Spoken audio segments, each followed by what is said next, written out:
जरूर बोलना चाहती हूं, और इसका मैंने जिक्र किया था 3-4 दिन पहले। मंत्री जी ने कहा पुलिस बल का प्रयोग करो। ये जो अनारक्षित लोग घुस जाते हैं, ये अपनी मर्जी से घुस रहे हैं, इनके पास कोई काम नहीं है। ये जो हमारे बच्चे अपनी परीक्षा देने जाते हैं, एक के ऊपर एक चढ़कर गाजर मूली की तरह इस गर्मी में, तपती हुई गर्मी में लोग टॉयलेट में बैठने को मजबूर हैं। कौन है ये लोग? क्योंकि आपने स्लीपर और द्वितीय श्रेणी के कोचेस को लगातार एसी में कन्वर्ट करा।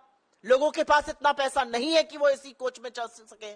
आपने ट्रेनें रद्द कर दी, ट्रेनों की संख्या खत्म करी, पैसेंजर ट्रेन की कम करी। उसके चलते आज आरक्षित डब्बों में अनारक्षित लोग जो जनरल टिकट लेकर आवागमन करते थे वो बैठने को मजबूर है। तो उन पर बल का प्रयोग मत करिए, अपनी गलती को स्वीकारिए। मैं जानती हूं कि लोगों को असुविधा होती है, लेकिन उस असुविधा का कारण आप हैं।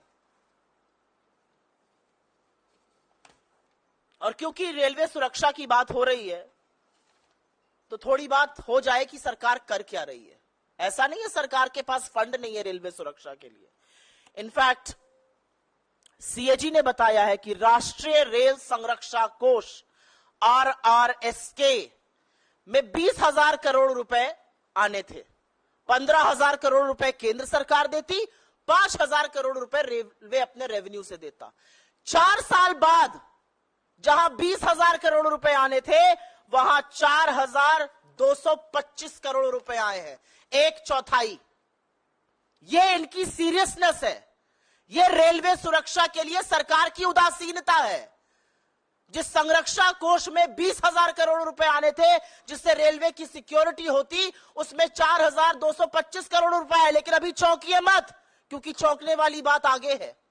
उस पैसे से रेलवे की सुरक्षा नहीं की गई, उस पैसे से फुट मसाजर खरीदा गया, क्रॉकरी खरीदी गई, इलेक्ट्रिकल अप्लायंसेस खरीदे गए, फर्नीचर खरीदे गए, जाड़े में पहनने वाले जैकेट खरीदे गए, कंप्यूटर खरीदे गए, लोगों को बोनस दिया गया, गार्डन बनाए गए उस पैसे से।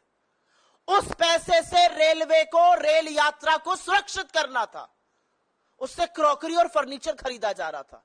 ये हम नहीं कह रहे हैं, ये सीएजी की रिपोर्ट धज्जियां खोल रही है, धज्जियां उड़ा रही है भारतीय रेल और नरेंद्र मोदी की सरकार की। ऐसे मंत्रियों की जिन्होंने शायद रेलवे में कभी सफर ही नहीं किया। अगर सफर करते तो समझते लोगों को क्या झेलना पड़ रहा है।